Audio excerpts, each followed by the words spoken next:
Muy buenos días y feliz sábado a cada uno de ustedes, quienes ya están conectados con nosotros. Les damos la bienvenida al último culto de oración de este año 2024. Tenemos la certeza de que Dios nos ha acompañado y bendecido durante este año. Nos ha acompañado con salud, con familia, con oportunidades, con estar vivos y con ser parte del pueblo de Dios. Los invito a orar para agradecer a Dios en esta mañana. Oremos. Padre amante y misericordioso que estás en las alturas de los cielos, santificado sea tu santo nombre. Padre amado, estamos agradecidos a ti por tu cuidado, por tus bendiciones y Padre amado por todo lo que tú has hecho por cada uno de nosotros. Gracias Padre amado por este año 2024, porque hemos sentido tu presencia. Tú has estado con nosotros en cada momento de nuestras vidas, en las alegrías y en las penas, en la salud y en la enfermedad, con trabajo o sin trabajo. Hemos sentido que tú has estado con nosotros. Gracias, Padre amado, porque eres un Dios amoroso, un Dios que quiere lo mejor para nosotros. Y ahora queremos pedirte que nos sigas bendiciendo y acompañando durante este nuevo año 2025. Que tu presencia esté con nosotros, que tú seas lo más importante en nuestras vidas. Y ahora también agradecemos porque tú nos has acompañado en este programa, porque tú nos has guiado de la mejor manera para que podamos llegar a través de este medio a muchos hogares, a muchos lugares y a muchas familias. Padre amado, bendice el equipo de producción y a cada uno de los integrantes. Y ayúdanos a seguir trabajando de la mejor manera para llevar el mensaje a cada uno de los hogares. Bendícenos esta mañana y quédate con nosotros, te lo rogamos, en el nombre de Jesús. Amén. Amén. Saludamos en esta mañana a Margarita Valdivia y saludamos también a sus 3 nietos que sabemos que son sus regalones. A Robin Manuel, un gran abrazo desde Chile. A Mila, que nos saluda desde Querétaro, allí en México. A Luisa Salas, que nos escribe desde el Cusco, allí en Perú. A Cecilia Riquelme, a Luis Lucena de Venezuela, a Auremar Santos y familia, que nos ven desde Itabaiana, allí en Brasil. a nuestra querida hermana Odette Mandiola, al pastor Nabuzarán Wegner, que también por más de 4 años nos ve fielmente cada semana, a los primos Villalobos, que cada sábado se conectan con nosotros, a la promoción 1981 del Colegio Adventista de Porvenir, quienes semana a semana nos han acompañado durante este año. Estamos agradecidos al Señor por este nuevo año en que hemos podido estar junto a ustedes, llevando cada sábado un culto de oración hasta sus hogares. Agradecemos a la producción de este programa, quienes semanalmente están dedicando parte de su tiempo a realizar esta producción. Hoy tendremos un culto con mensajes especiales de fin de año, en donde tendremos la oportunidad de reflexionar sobre lo que Dios ha hecho por nosotros. Ahora los invito a que con corazón agradecido alabemos al Señor mediante estos himnos.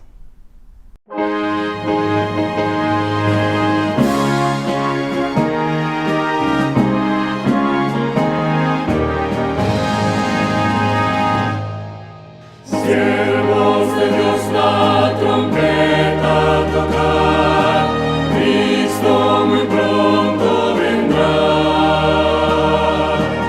A todo el mundo las nuevas llevar, Cristo muy pronto vendrá. Pronto vendrá, pronto vendrá. Cristo muy pronto vendrá. Fieles de Cristo Dios quiere anunciar, Cristo muy pronto vendrá. Siempre alegres, contentos cantar, Cristo muy pronto vendrá. Pronto vendrá, Cristo muy pronto vendrá. Montes y valles, canción entonar, Cristo muy pronto vendrá. Ondas del mar nuestras voces alzar, Cristo muy pronto vendrá.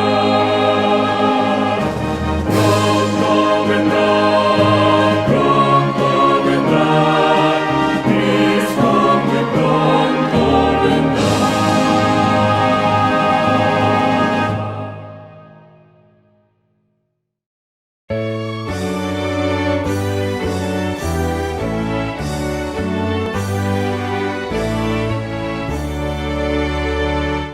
A Cristo corona, divino Salvador, sentado en alta majestad, es digno de loor.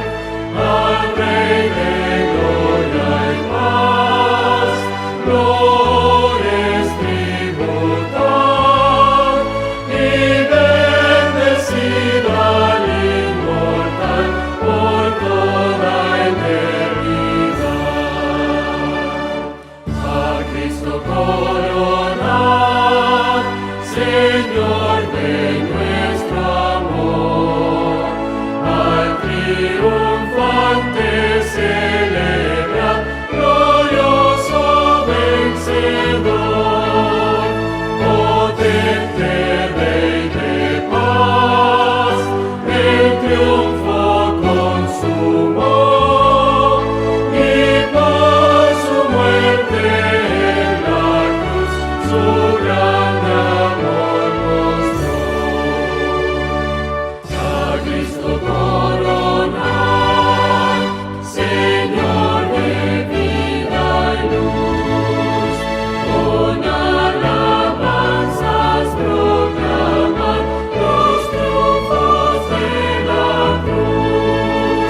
La ciudad de San Luis, en Estados Unidos, tiene una conexión histórica con la Iglesia Adventista. 2 veces ha sido sede del Congreso de la Asociación General, donde la Iglesia se reúne a orar, planificar y preparar iniciativas misioneras para los próximos años. En 2025, el Congreso de la Asociación General se realizará una vez más en San Luis. Michael Corridan creció en San Luis y asistió a ambos congresos realizados en su ciudad. Puedo recordar cuando asistí al Congreso de la Asociación General aquí en San Luis. Crecí en San Luis y esa vez eso causó un gran impacto en mí. Es una gran oportunidad que el nombre adventista se conozca mucho más dentro de San Luis. Michael ahora es pastor en la misma iglesia donde creció viendo a su padre predicando cada sábado. Puesto que aquí ha pasado mucho de su vida, ha visto las necesidades por toda la ciudad. En cada una de estas comunidades hay diferentes necesidades. Por eso, cuando se trata de San Luis no hay un enfoque único. Cada iglesia local se involucra en la comunidad y se necesitan 90 enfoques distintos para las necesidades de San Luis. Uno de estos enfoques está a cargo del pastor Trevor Barnes. Su iglesia ha decidido dedicar más tiempo al servicio en su comunidad. En una de las zonas donde estoy, descubrí que las personas viven 15 años menos que en otras partes de San Luis. Si vas al este y al sur, allí no hay alimentos frescos. Hay gente que va a comer en las gasolineras. Que allí no hay alimentos frescos, vegetales, cosas así. Vimos esa crisis y dijimos que teníamos que pensar qué hacer al respecto. Así que comenzamos tratando de poner la salud primero. Lo hacemos trimestralmente, lo llamamos sábados de servicio. Junto con la ayuda de organizaciones de salud locales, estos sábados de servicio han servido comida y recursos de salud a cientos de familias. Creo que estamos llamados a aliviar el sufrimiento, a cuidar de los dolientes, vestir a los desnudos, alimentar a los que tienen hambre, tal como lo hizo Jesús. Así, los miembros de la Iglesia Adventista de San Luis siguen mostrando el amor de Jesús a su comunidad a la espera de compartir sus historias y dar la bienvenida a la Iglesia Mundial en 2025. En el contexto local es fácil olvidar que eres parte de algo más grande. Te involucras en los ministerios de una iglesia local y te lanzas a ello. Y eso es como tomar aire y darte cuenta de que no son miles, sino millones de personas que creen en lo mismo. Y ver todo esto concentrado en un solo lugar significa mucho. Reafirma la verdad de que Dios está obrando en el mundo, no solo en nuestras vidas, no solo en mi vida personal. Y eso me da ánimo para seguir adelante. Ore por la ciudad de San Luis. El Congreso de la Asociación General de 2025 está cerca. Este trimestre, su ofrenda del 13º sábado ayudará a preparar a las iglesias locales para la difusión antes y después del Congreso. Gracias por apoyar la misión.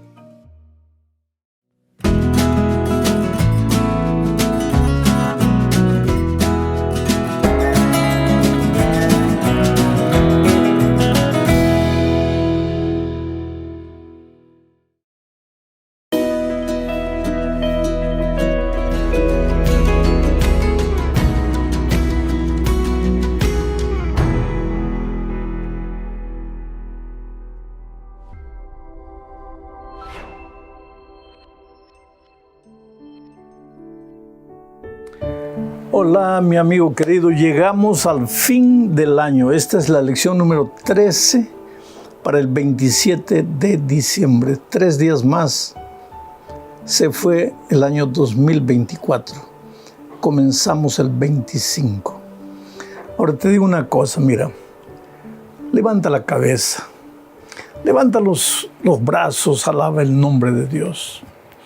Aunque tu corazón esté sufriendo, esté llorando, aunque las lágrimas empañen tus ojos, por la fe levanta las manos al cielo y agradece a Dios.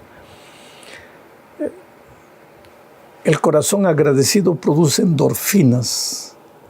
Las endorfinas son el alimento del alma, un tremendo anticancerígeno. Alaba el nombre de Dios. Dios es grande, Dios es maravilloso.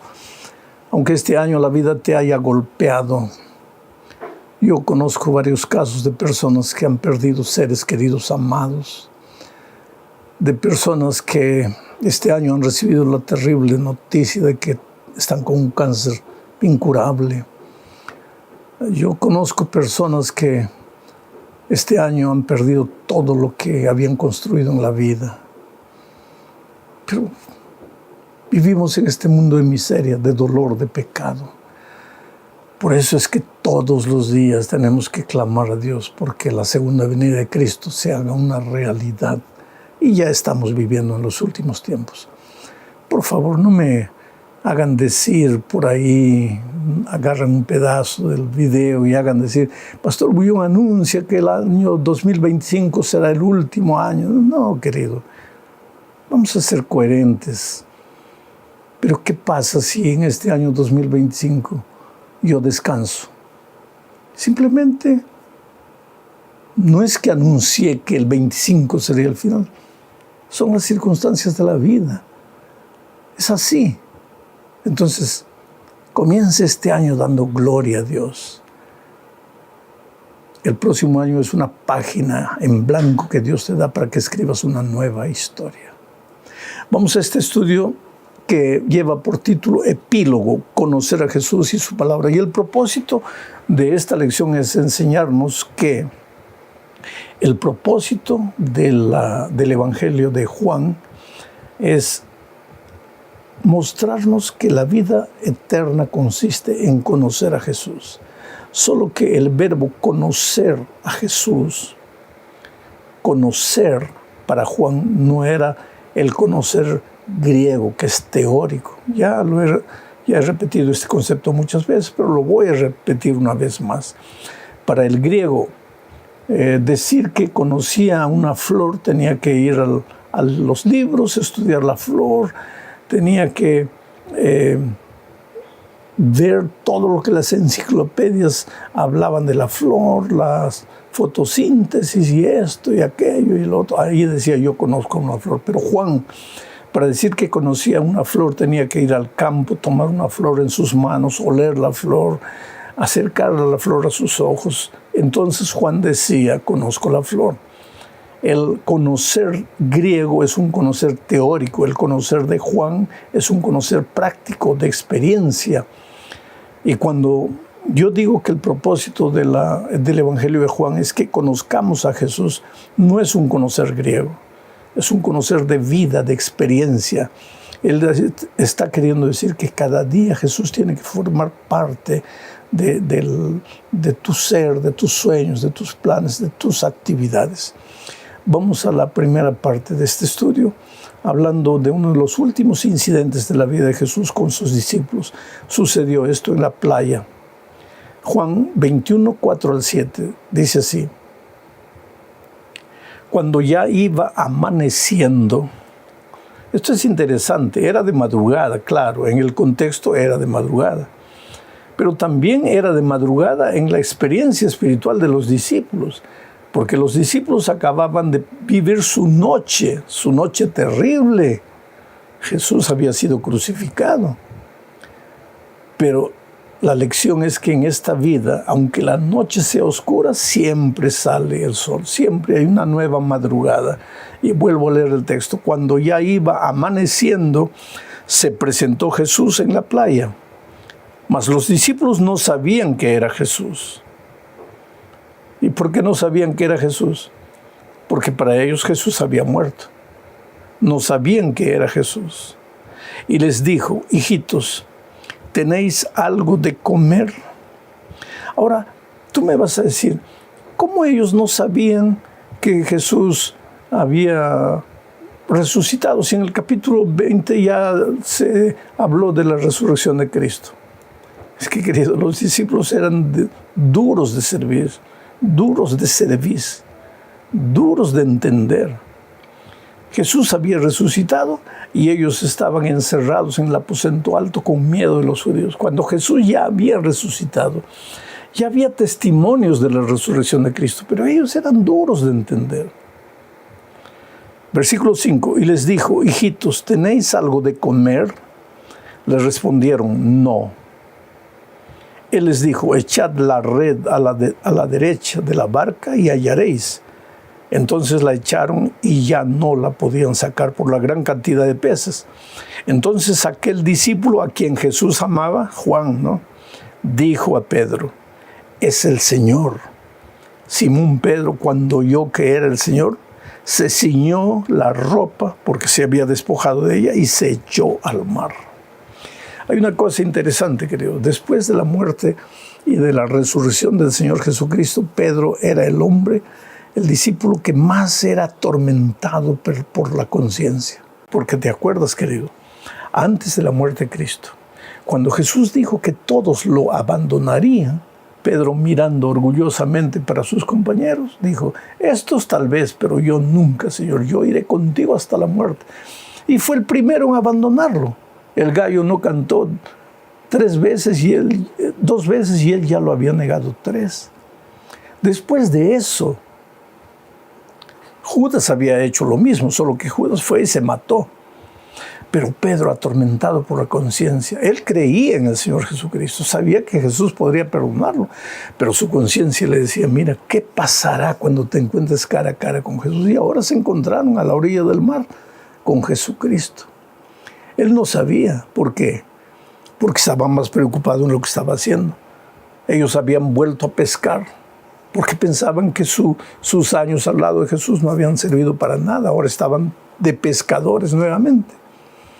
Jesús se apareció y les dijo, ¿tienen algo de comer? No, Señor, no hemos pescado nada, no tenemos nada. Jesús le dijo, echen la red a este otro lado, están pescando en el lugar equivocado. Ellos obedecieron hasta por cortesía y de repente ya no podían sacar pescados. Y Juan le dijo a Pedro, no, ese es el Señor. Y entonces Pedro se arrojó al mar y fue nadando porque quería encontrarse con Jesucristo. Fue en estas circunstancias que Jesús le hizo esas 3 preguntas a la orilla del mar a Pedro. Pedro, ¿me amas?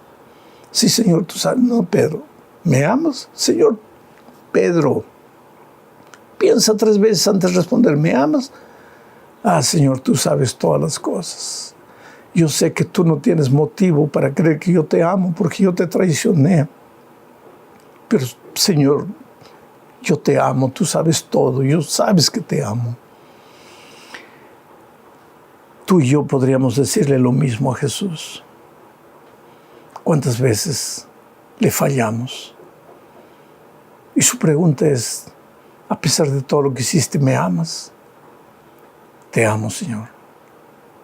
Tú sabes todo, tú sabes que yo te amo, quiero ser lo mejor para ti. Y entonces el Señor Jesús le confía una misión. Apacienta mis corderos, apacienta mi rebaño. Protege a mi pueblo, pastorea a mi pueblo. Un hombre transformado por el amor de Dios ahora está dispuesto a servir a su maestro. Y se torna un predicador tremendo en la iglesia. La tradición, no dice la Biblia, pero la tradición dice que él fue muerto, crucificado. Y cuando estaban para crucificarlo, él dijo, no, crucifíqueme de cabeza para abajo porque yo no soy digno de morir como mi maestro. Ahora este era el Pedro transformado por el poder de Dios. Pero en aquella ocasión en el mar, el Señor Jesús les enseñó otra lección y esta es la segunda parte de nuestro estudio. Leo Juan 21, 20 y 22.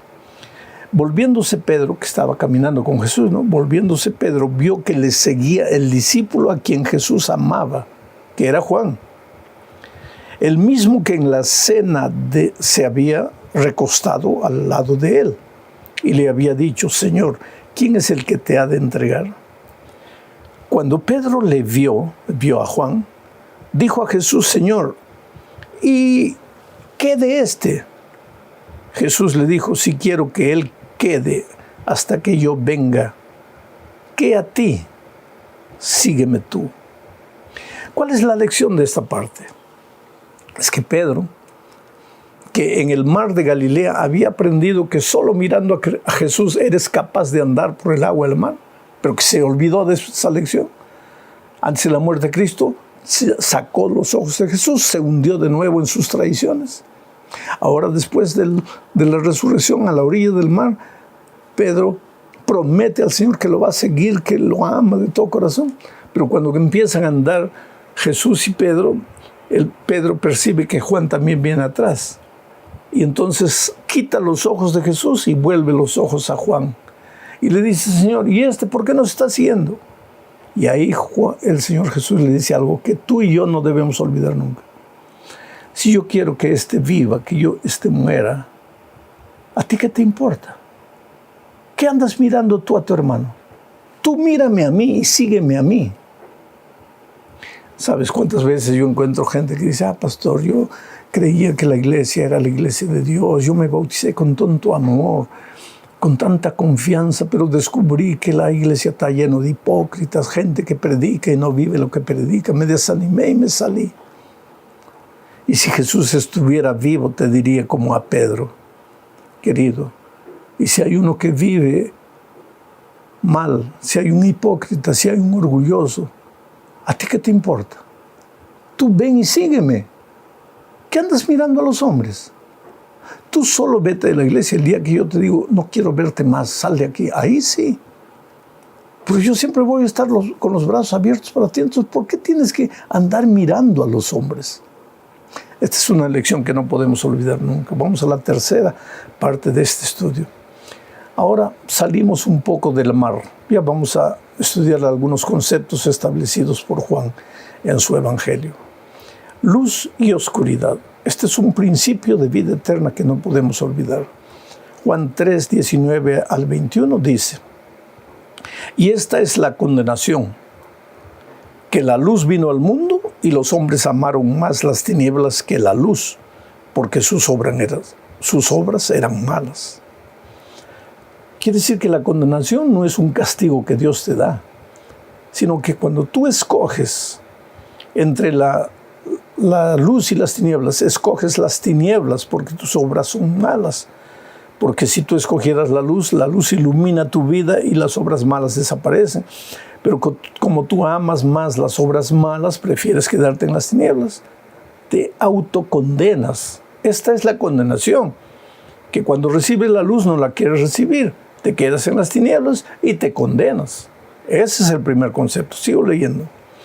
Porque todo aquel que hace lo malo aborrece la luz y no viene a la luz, para que sus obras no sean reprendidas. Mas el que practica la verdad viene a la luz, para que sea manifiesto que sus obras son hechas en Dios.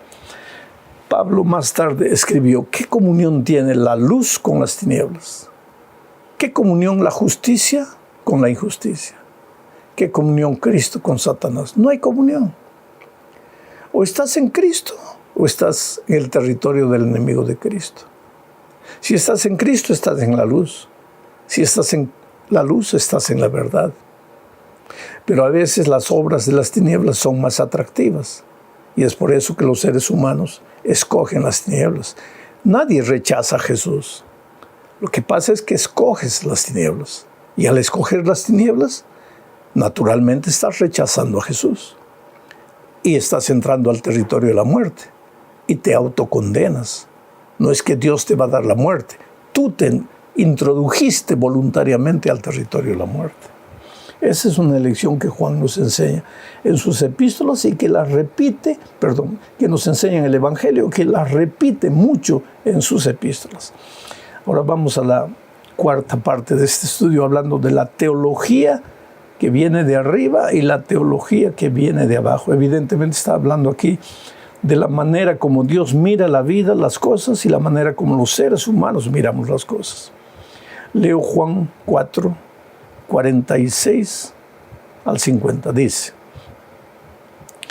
Vino pues Jesús otra vez a Canaán de Galilea, donde había convertido el agua en vino. Ahí, ese fue el primer milagro de Jesús. Y había en Capernaum un oficial del rey, cuyo hijo estaba enfermo. Cuando oyó que Jesús había llegado de Judea a Galilea, vino a él y le rogó que descendiese y sanase a su hijo que estaba a punto de morir.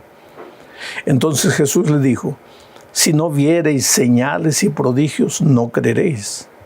El oficial del rey le dijo: Señor, desciende antes que mi hijo muera. Jesús le dijo, ve, tu hijo vive. Y el hombre creyó la palabra que Jesús le dijo y se fue. Y si tú sigues leyendo el texto, verás que cuando el oficial del rey llega a su casa, su hijo ya está vivo, está sano. Y entonces él pregunta, ¿a qué hora fue sanado? Y le dijeron, a tal hora. Y fue el momento en que Jesús le había dicho, ve, tu hijo ya está bien. Pero ¿cuál es la lección? Este oficial del rey tuvo 2 etapas en su vida. Primero, vino con su teología de abajo. ¿Qué teología? Yo creeré en ti si tú sanas a mi hijo. Su teología de abajo. Es decir, pruébame que eres Dios para creer en ti. Si no me pruebas que eres Dios, entonces no creo en ti. Yo creo en ti si me curas del cáncer. Yo creo en ti si tú me haces esto. La teología de abajo de los hombres. ¿Y cuál es la teología de Dios? Cuando el oficial del rey habla con Jesús, entiende que la vida es más que prueba. Es confianza, es creer, es fe. Y cuando Jesús le dice, ve, tu hijo ya sanó. Aunque su hijo no había sanado todavía, y aunque él no veía a su hijo sanado, creyó y fue. Pero su hijo había sanado. Había entendido la teología del cielo. La teología divina no es ver para creer. Eso es teología de abajo del hombre. La teología divina es creer para ver. Primero crees, aunque no veas nada. Y después vas a ver lo que Dios es capaz de hacer en tu vida. Leo otro texto, Juan 14, 23. Dice, respondió Jesús y le dijo, el que me ama, mi palabra guardará, y mi Padre le amará, y vendremos a él y haremos morada con él. El que no me ama, no guarda mis palabras, y la palabra que habéis oído no es mía, sino del Padre que me envió. ¿Qué te enseña la teología que viene de abajo? Tienes que creer, tienes que ver para creer. ¿Qué te enseña la teología que viene de arriba? Tienes que creer para ver. El oficial del rey creyó en la palabra de Jesús, fue y vio. ¿Qué dice Jesús en este texto que acabo de leer? El que cree en mí, cree en mi palabra, mi Padre lo amará. Y cuando el Padre ama al Hijo, es capaz de hacer maravillas en la vida del Hijo. Pero la religión, la teología que viene del cielo es, cree en mí sin ver, obedéceme sin ver. Y te vas a sorprender con lo que Dios tiene preparado para ti. Llegamos ahora sí al fin de este estudio, hablando tal vez de lo más importante que es la permanencia en Cristo. Porque muchos son los llamados, pero pocos son los que llegan al fin. Muchos aceptan a Jesucristo, pero ¿cuántos mueren en el camino del desierto? El desierto de esta vida está llena de esqueletos de cristianos que iniciaron su experiencia con Cristo, pero que murieron, abandonaron la fe. ¿Por qué? Porque tal vez su experiencia cristiana estaba basada en la teología que viene de abajo, no en la teología que viene de arriba. Leo Juan 15, 4 y 5. Dice, permaneced en mí y yo en vosotros. Como el pámpano no puede llevar fruto por sí mismo si no permanece en la vid, así tampoco vosotros si no permanecéis en mí. Yo soy la vid, vosotros los pámpanos. El que permanece en mí y yo en él, éste lleva mucho fruto, porque separados de mí nada podéis hacer. Cristo es la vid, nosotros ramas, pero ramas que si están injertadas a la vid, si mantienen comunión con la vid, ramas verdes que producen frutos en abundancia. Cristo quiere que nosotros produzcamos frutos, pero para eso necesitamos estar injertados a la vid. No digo conectados, porque la palabra conectados da la impresión de ser algo mecánico. Injertados, vivos en Cristo, separados de Jesús, nada podemos hacer. Al comenzar un nuevo año, querido, dentro de 3, 4 días, haz planes para vivir con Cristo, caminar con Cristo, trabajar con Cristo. Olvida lo que pasó. Lo que pasó, pasó, ya no puedes remediarlo. Pero puedes escribir una nueva página, una nueva historia. Yo siempre tengo la costumbre de orar con ustedes, mis seguidores, el día 31 a la puesta del sol, pero en esta ocasión yo estaré en un lugar donde no habrá internet, no habrá nada. Por eso quisiera orar contigo ahora, para que Dios te ayude al desabrochar un nuevo año. Oh Padre querido, gracias por las miles y miles de personas que me acompañan, que caminan conmigo en los comentarios de estas lecciones. Oh Señor, para muchos de ellos ha sido un año de victorias. Han alcanzado metas, se sienten felices y realizados, pero otros, porque la vida es dura, porque la vida tiene muchos baches, muchas piedras, muchas espinas, están heridos, están tristes, están sufriendo. Por favor, que tu mano poderosa toque la vida de unos y de otros. Queremos entrar a un nuevo año dentro de pocos días, pero con la seguridad de que tú estás a nuestro lado, de que tú caminarás con nosotros, de que nuestra frágil mano estará tomada de la tuya, tu mano poderosa, y que los vientos podrán soplar, pero no nos podrán derribar, que las tormentas podrán caer, pero no nos asustarán, porque tú estarás en el control de nuestra vida. Cuida de tus hijos, Señor. Alivia el dolor de los que sufren. Está presente en la alegría de los que se regocijan. Enjuga las lágrimas de los que lloran. Alivia la enfermedad de los que padecen de algún mal. Limpia la mente, limpia el corazón. Prepáranos para un año lleno de victorias en el nombre de Jesucristo. Amén. Amigo querido, gloria a Dios. Chao, nos vemos. Muchas bendiciones para ti. Felicidades.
¡Feliz sábado, niños!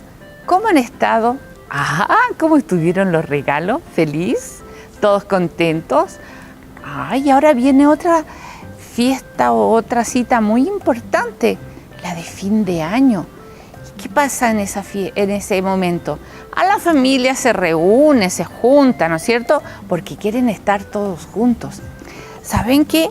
La Biblia en Juan 14, 3 dice, no, en Juan 14, 3, bien digo, dice, y si me fuere y os preparare lugar, vendré otra vez y os tomaré a mí mismo para que donde yo estoy, vosotros también estéis.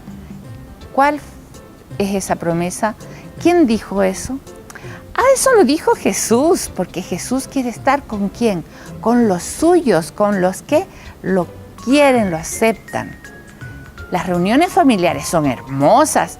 ¿Quién no le gusta ir a una reunión del cumpleaños de un primo, el cumpleaños del abuelo, ¿no es cierto? Es lindo juntarse como familia, tener esos encuentros tan maravillosos. Y Jesús nos dejó esta promesa, que Él va a venir a buscarnos. Y todos los que confiamos en Dios, los que creemos que Él va a venir a buscarnos, los que creemos que Él pronto estará aquí para hacernos disfrutar de las maravillas que Él tiene preparado, vamos a ir con Él al cielo, sí. Por eso tenemos que estar preparándonos. ¿Saben que también aquí dice en capítulo, en el mismo Juan 14 dice, y en la casa de mi Padre muchas moradas hay, y si no fuere, yo os lo hubiera dicho, voy pues a preparar lugar para vosotros. Y sabéis a dónde voy y sabéis el camino. Dios nos dejó ya bien escrito y bien claro cuáles son sus intenciones con nosotros. Nosotros somos los que tenemos que decidir, ¿no es cierto? Nosotros somos los que debemos reconocer que tenemos un Dios maravilloso que está preparando lo mejor para nosotros. ¿Se imaginan ustedes cómo va a ser ese encuentro? ¿Cómo va a ser esa reunión donde vamos a estar todos, desde Adán hasta la última persona que aceptó a Jesús antes de que Él venga? Seremos muchísimos, porque todos estamos preparándonos y también queremos que otros participen de eso. Por eso, todos los sábados, todos los días, tenemos que contarles de este gran amor de Dios que tiene preparándonos un lugar maravilloso a cada uno de sus hijos.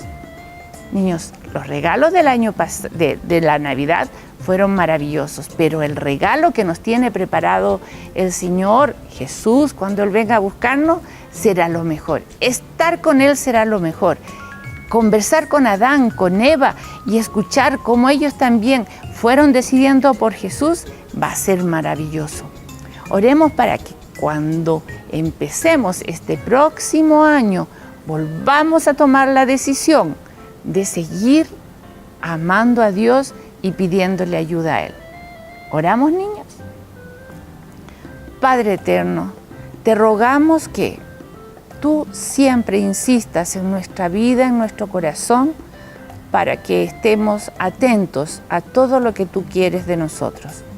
Que nos hables, nos digas cómo debemos comportarnos, que uses a personas para que también puedan ayudarnos a estar siempre preparados para cuando Jesús venga y cuando Él venga nosotros podamos alegrarnos y estar felices. Bendice a aquellas personas que aún no te conocen, pero permite que nosotros podamos enseñarles de tu gran amor. Te pedimos esto en el nombre de Jesús. Amén. Que tengan un lindo año.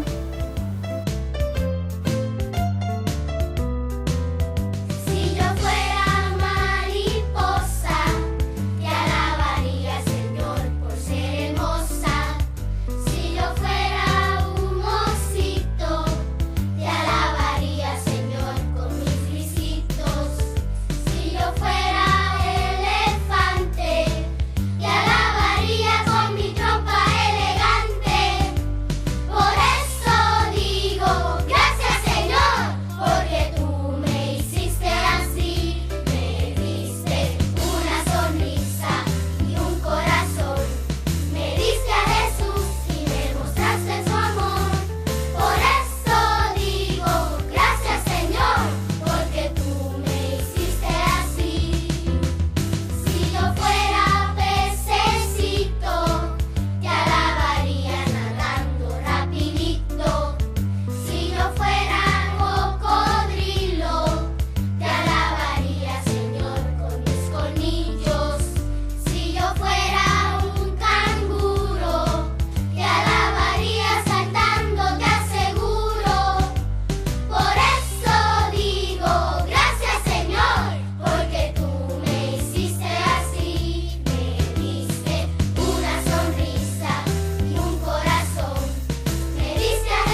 Sí, podemos decir adiós al pasado, especialmente aquellas cosas que no son tan agradables. Y esto es lo que hizo un gran líder del cristianismo en los tiempos primitivos. Lo que sí hago es olvidarme de lo que queda atrás y esforzarme por alcanzar lo que está delante, para llegar a la meta y ganar el premio celestial que Dios nos llama a recibir por medio de Cristo Jesús. El joven príncipe vivía atormentado a causa del defecto físico que padecía. Y al mirarse en el espejo y compararse con los demás, comprendía que no podía ser feliz con esa fea joroba. Y cuanto más lo pensaba, más se apoderaba de él el deseo de tener una espalda recta. A veces, en su dolor, iba hasta el jardín de su residencia palaciega y allí se colocaba delante de la estatua de un atleta que adornaba el parque. Y en su contemplación solitaria, el príncipe se decía, ¿quién pudiera ser como él? En una de sus frecuentes contemplaciones, el príncipe tomó la resolución de observar cada día la estatua y se esforzaba por enderezarse para tener una buena espalda. Las semanas y los meses fueron pasando y aquella contemplación diaria y aquel esfuerzo constante fueron produciendo el milagro. Todos lo notaron en la casa. El príncipe ya no era el mismo. Su rostro era otro y su espalda también. Pero él persistía en su contemplación de la estatua hasta que llegó el día cuando la jiba desapareció del todo. ¿Qué efecto mágico puede tener la contemplación de algo bueno que se tome como modelo? ¿Acaso la joroba del príncipe ilustre la condición de una persona que ante una desventaja o una situación de inferioridad esté buscando el modo de superarse y de salir adelante? Claro que sí. ¿Cuán a menudo nos sentimos impotentes, incapaces o faltos de fuerzas o de dinero? Y en tal caso, ¿cuánto bien puede hacernos el observar buenos ejemplos de gente que triunfó en medio de las dificultades y los contratiempos? De todos los personajes que pudiéramos contemplar y emular para nuestra superación, ¿quién podría igualar al héroe máximo de todos los tiempos, Jesús de Nazaret? ¿Quién como él, de origen tan humilde, llegó sin embargo a realizar la obra más trascendente de la humanidad? ¿Quién como él ha comunicado tanta fuerza, ha elevado a tantos corazones y redimido a tantas almas? La contemplación de la vida de Cristo, la imitación de su carácter y la confianza en su poder podrían habilitarnos para ser hombres y mujeres de éxito. ¿Cuántos modelos falsos y sin valor se imitan cada día? ¿Cuántos hombres se idolatran sin ventaja alguna? Pero si tuviéramos la disposición de identificarnos con Cristo y su doctrina de amor, nos asombraríamos del cambio genuino que experimentaríamos.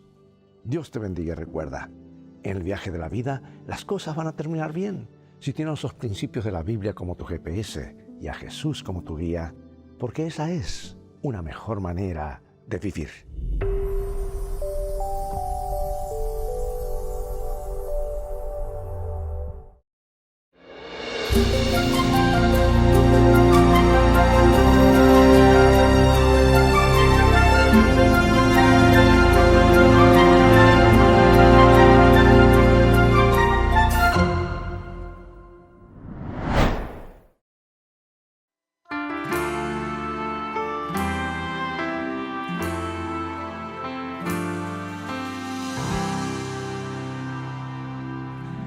¿Cómo agradecer, Señor, por tu gran bondad, que sin merecer tú nos das para tu amor mostrar? Y las voces de 1,000,000 de ángeles no expresarán mi gratitud, pues lo que soy y lo que espero ser, lo debo todo a Él. Adiós sea la gloria, adiós sea la gloria, adiós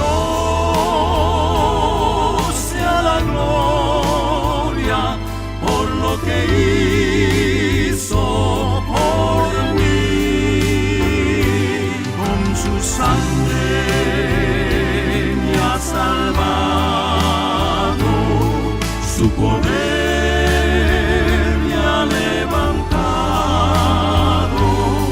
A Dios sea la gloria por lo que hizo por mí. Quiero vivir una vida que glorifique tan solo a ti. Y si el orgullo entra en mí, llévame, Señor, al Getsemaní. Getsemaní, con su sangre me ha salvado, su poder me ha levantado. Oh, Dios sea la gloria por lo que hizo por mí, por lo que hizo Él por mí.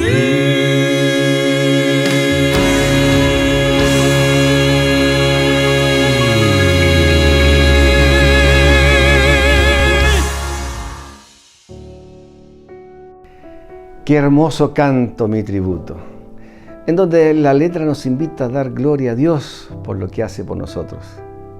Esta vez interpretado por el cuarteto Davar de la Universidad Adventista del Caribe. Y con este mensaje de corazón agradecido, los invito a que escuchemos ahora el mensaje central de esta mañana, titulado Jesús, Dios con nosotros, y que será presentado por Carlos Balboa.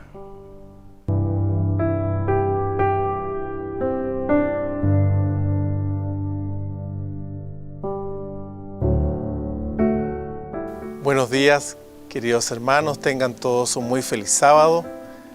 Estoy muy contento de poder compartir con ustedes nuevamente un tema y los quiero saludar a todos aquellos que están en sus hogares.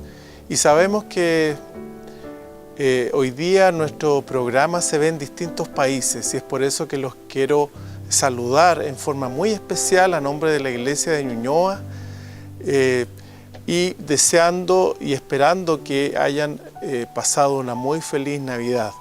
Estamos en una época especial del año, una época de balances, una época en la cual nosotros reflexionamos respecto a nuestra vida probablemente, a todas las cosas que nos ocurrieron en forma particular, en forma personal, pero sin lugar a dudas, que este ha sido un año donde el Señor nos ha acompañado y donde el Señor nos ha bendecido.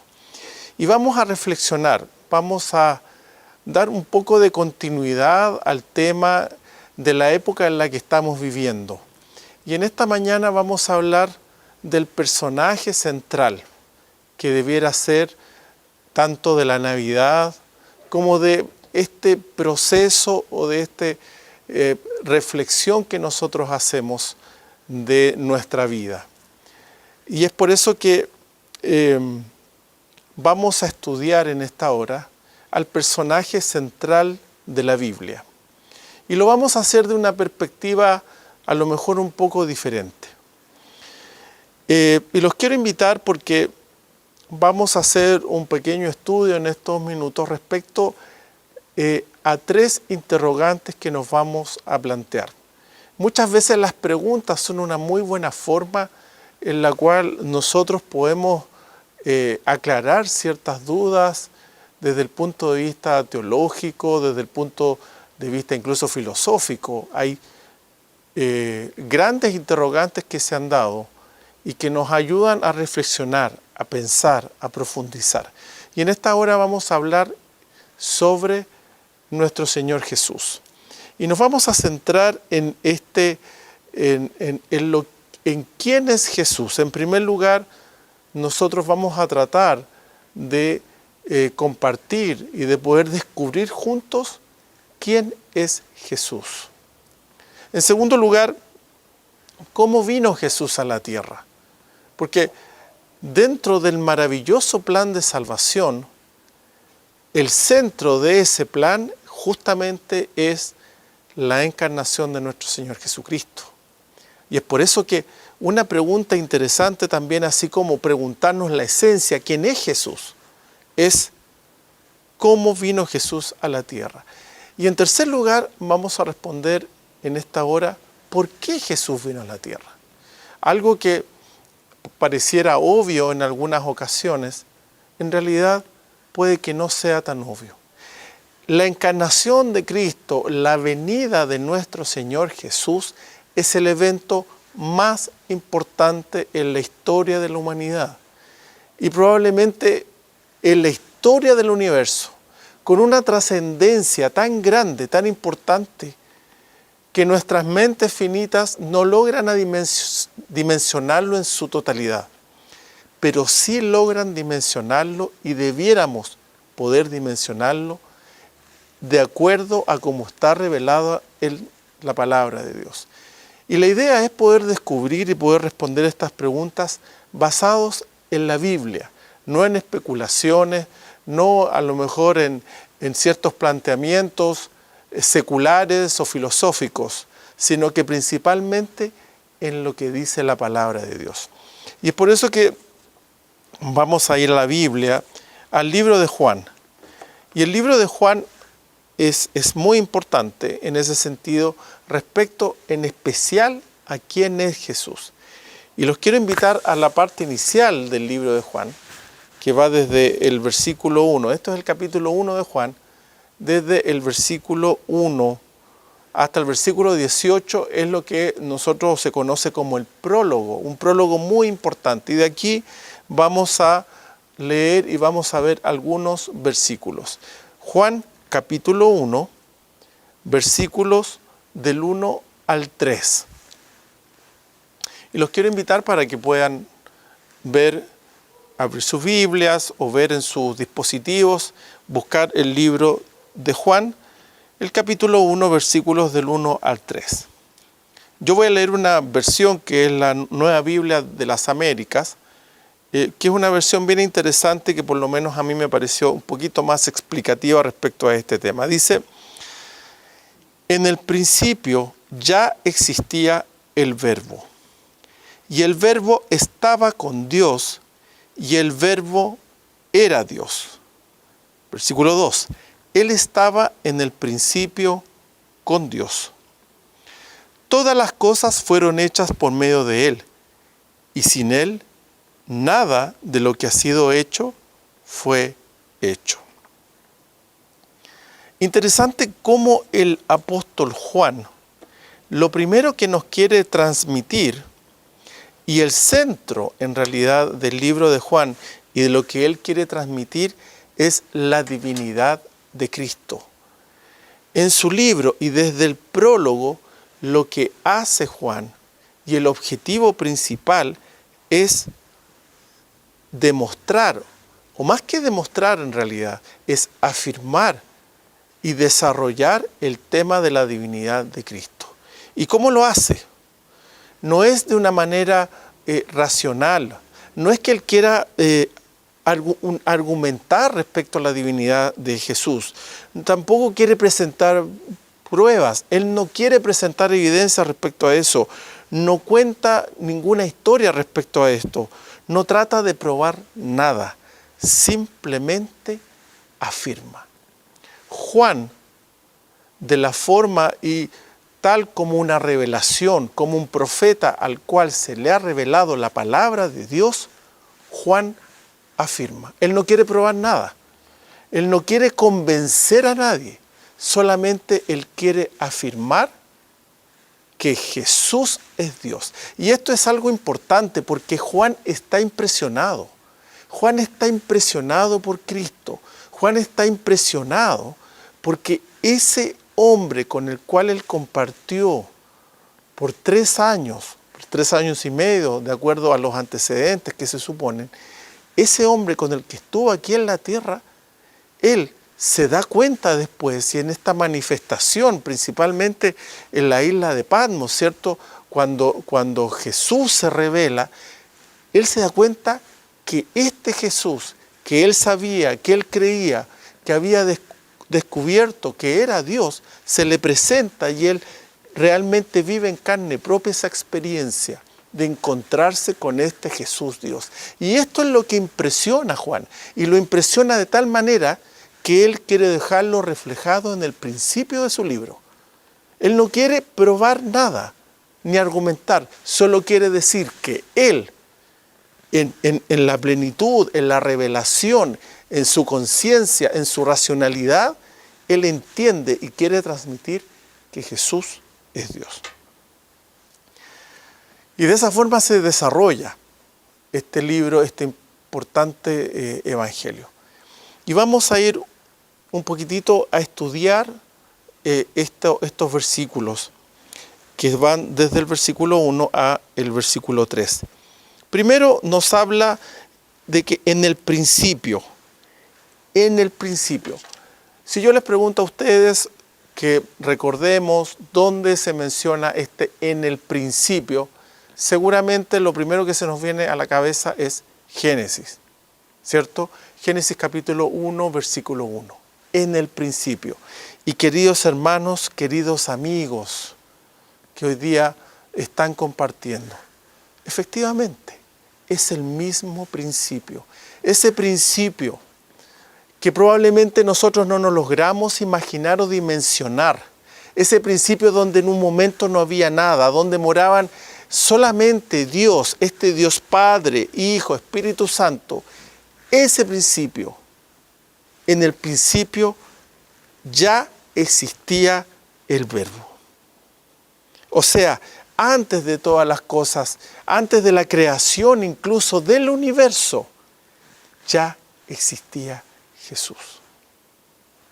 Y esto es significativo, esto es importante, porque eso nos muestra, y de esa forma Juan empieza a desarrollar su idea. Es como una tesis, es como que Juan está desarrollando una tesis y empieza a presentar estas afirmaciones en el principio, cuando antes, en ese mismo principio de Génesis, cuando no había nada, cuando el inicio de todas las cosas, cuando en un momento de la nada hubo algo y se forma el universo y después la tierra y luego se habilita esta tierra para que el hombre habite, antes de todo eso existía Jesús. Y sigamos, ya existía el Verbo. Y aquí me quiero detener en un minuto. No siempre tenemos tan claro lo que significa el verbo. Lo podemos repetir, pero no siempre entendemos. Y yo mismo muchas veces me pregunté, ¿por qué dice en el principio existía verbo? ¿Por qué no solamente decía en el principio existía Jesús? Y yo voy a leer algunas, solamente para aclarar, voy a leer algunas definiciones que han hecho algunos teólogos o comentaristas. Este término verbo es una palabra común, una palabra griega que es logos, que significa hablar, un mensaje o palabras. Y se usaba mucho en esa época y solamente Juan lo utiliza, porque lo que quiere hacer Juan es transmitir un mensaje respecto a quién era Jesús. Y esto es interesante. El comentario bíblico adventista dice lo siguiente: aquí Juan emplea el término para designar a Cristo, quien vino para revelar el carácter, la mente y la voluntad del Padre, así como un discurso de expresión de ideas. Entonces, este verbo, que es Jesús, es una revelación que muestra que vino a revelar el carácter, la mente y la voluntad del Padre. La designación de Cristo es solamente usada por Juan y el término identifica a Jesús como la expresión encarnada de la voluntad del Padre. ¿De la voluntad para qué? Para salvación. Y eso es importante. Jesús es una revelación y es una revelación activa de la palabra de Dios, de la palabra del Padre. una revelación activa para salvación. Por eso es verbo, algo en movimiento, algo activo, una palabra y una revelación de Dios. Y eso es algo que nosotros podemos verlo también en Hebreos en el capítulo 1 y en el versículo 1, que muestra algo más o menos parecido, ¿cierto? De una u otra forma, el apóstol Pablo también reafirma lo que nos está indicando Juan. Dice, Hebreos 1, 1 y 2, Dios, habiendo hablado hace mucho tiempo, en muchas ocasiones y de muchas maneras a los padres por los profetas, en estos últimos días nos ha hablado por su Hijo, a quien constituyó heredero de todas las cosas, por medio de quien hizo también el universo. Y es interesante cómo el apóstol Pablo acá está diciendo que en una época es la revelación de Dios a los profetas era de distintas maneras.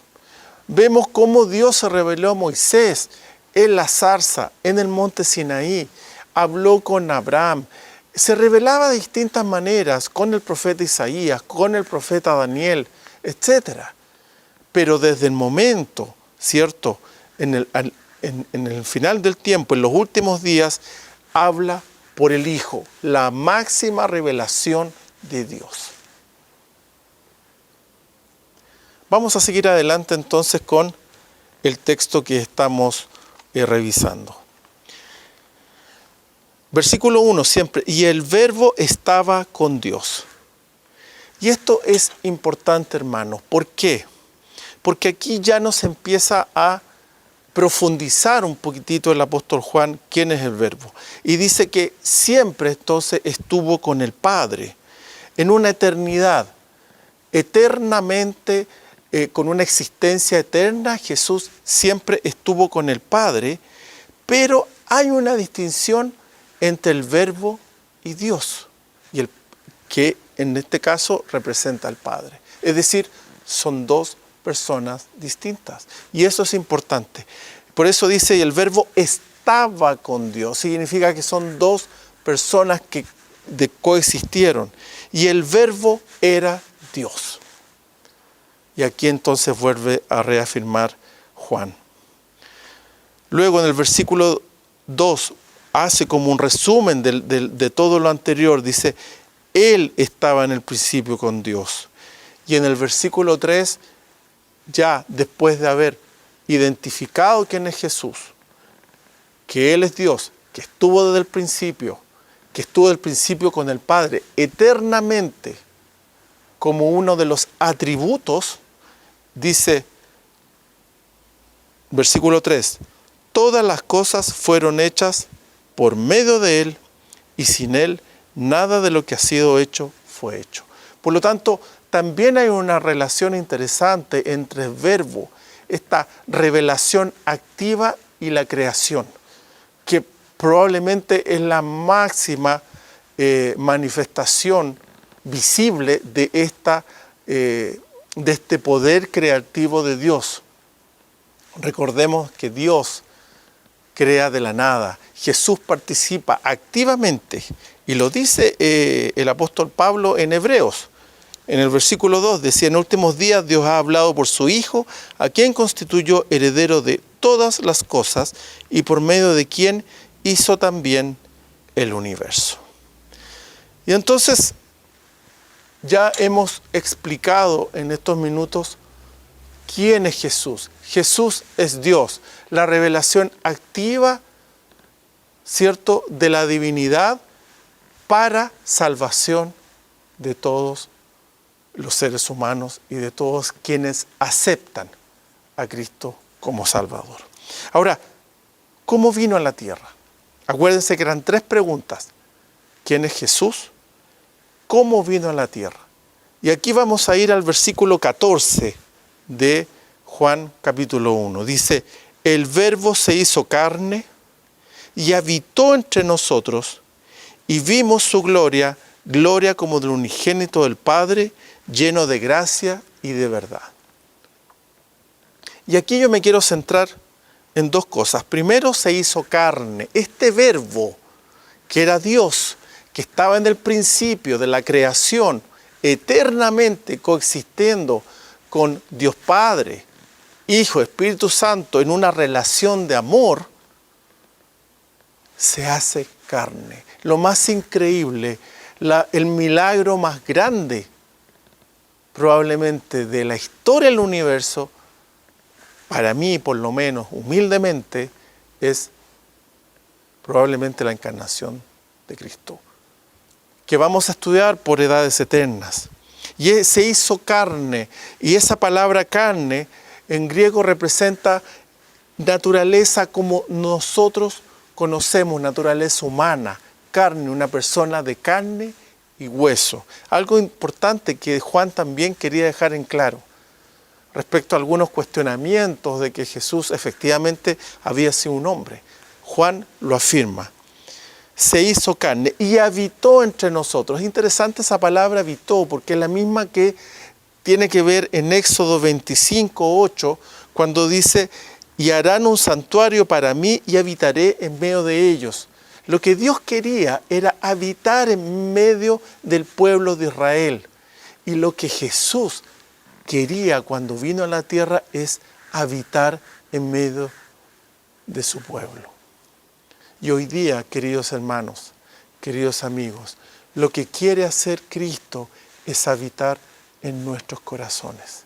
Y es por eso que hoy día el llamado siempre, cuando hablamos de Cristo, cuando hablamos de Dios, del maravilloso amor y plan de salvación, el deseo de esta revelación activa, de este verbo, esta palabra activa, siempre está apuntada a nuestra salvación.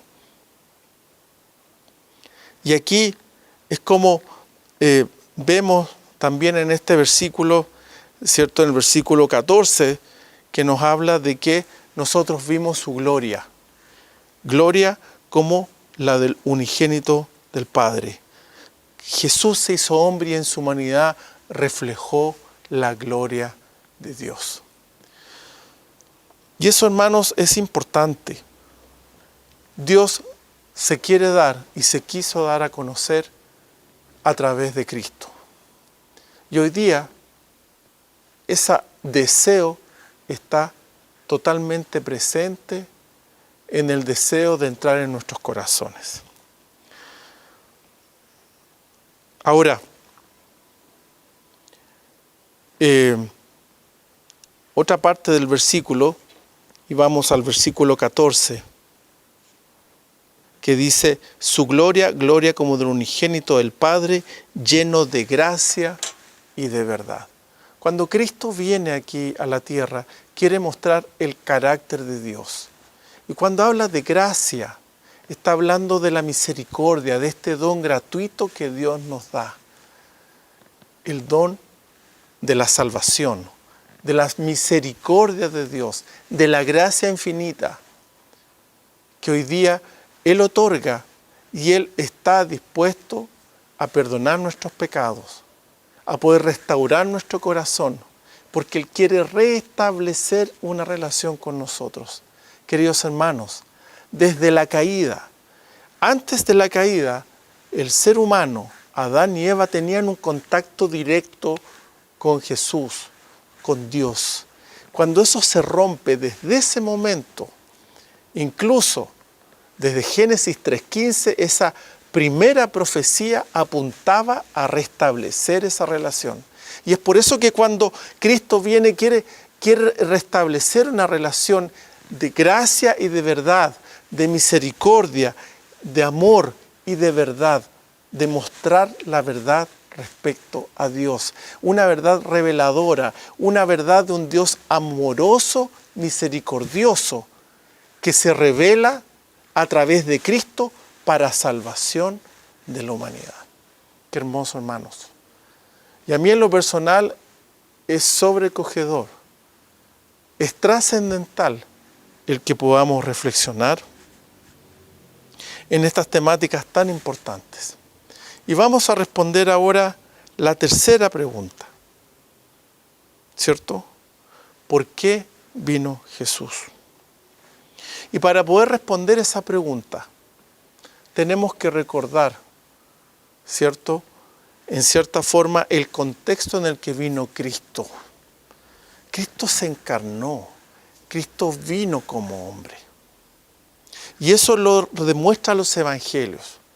Hace algunos días estuvimos recordando, y ojalá que haya sido así, el evento maravilloso. Sabemos que el 25 de diciembre no es la fecha en la cual, o suponemos, y los antecedentes así lo dicen, de que no es la fecha en la que vino Cristo. Pero es una fecha que nosotros podemos aprovechar para poder mostrar a los demás justamente este amor maravilloso de nuestro Señor Jesucristo. Vamos a leer Mateo en el capítulo 1 y los versículos 21 y 23. Mateo capítulo 1, versículos 21 y 23. Y dice, y dará a luz un hijo. Y le pondrás por nombre Jesús, porque Él salvará a su pueblo de sus pecados. Todo esto sucedió para que se cumpliera lo que el Señor había hablado por medio del profeta, diciendo, he aquí, la Virgen concebirá y dará a luz un hijo, y le pondrán por nombre Emmanuel, que traducido significa Dios con nosotros. Queridos hermanos, Jesús vino como una revelación para salvación, y Él fue Dios con nosotros. Y fíjense el versículo 21, y dará a luz un hijo, y le pondrás por nombre Jesús, porque Él salvará a su pueblo de sus pecados. Queridos hermanos, Jesús vino para que nosotros seamos salvos. Jesús vino para que nosotros tengamos la esperanza de poder reencontrarnos con Él en las nubes de los cielos cuando Cristo pueda venir por segunda vez. Él vino la primera vez para revelar el amor del Padre, para revelar el amor de Dios. Él vino, se encarnó, vivió en este mundo, pisó en una superficie en la tierra similar probablemente a la que hoy día existe, no en el pavimento ni nada de eso, pero era la superficie de la tierra. Él respiró un aire similar al que nosotros respiramos. Él se encarnó porque vino a buscar lo que se había perdido. Él no vino a condenar, Él vino a salvar. Y esa es la invitación que nosotros tenemos el día de hoy, queridos hermanos. ¿Por qué vino Cristo? Y quiero terminar esta reflexión con un versículo conocido por nosotros, que está en Juan capítulo 3. Y vamos a leer los versículos 16 y 17. ¿Por qué vino Cristo? Porque de tal manera amó Dios al mundo, que ha dado a su Hijo unigénito, para que todo aquel que en Él cree no se pierda, mas vida eterna. Porque no envió Dios a su Hijo al mundo para condenar al mundo, sino para que el mundo sea salvo por Él. Todos tenemos hoy día esta invitación. Todos hoy día podemos ser salvos en el nombre precioso de nuestro Señor Jesucristo. Todos los que crean en Él, todos los que creamos en Él, todos los que aceptemos el maravilloso sacrificio que nuestro Señor hizo en la cruz, todo aquel que en Él cree no se pierda y tenga vida eterna. Esta es la invitación que quiero humildemente, en el nombre del Señor Jesús, hacerle a cada uno de nosotros. En este año de balance, en este año que comienza, que lo más importante sea el desafío de tener una mejor comunión, el desafío de poder tener una mejor relación con el Señor Jesús, el desafío de ser instrumentos de Él en la predicación del Evangelio. Que el Señor nos acompañe Que la paz y que la bendición de nuestro Señor esté con cada uno de ustedes. Que el Señor les bendiga. Bien, solo nos queda agradecerles por su sintonía durante este año 2024 y esperamos contar con ustedes durante el año que viene.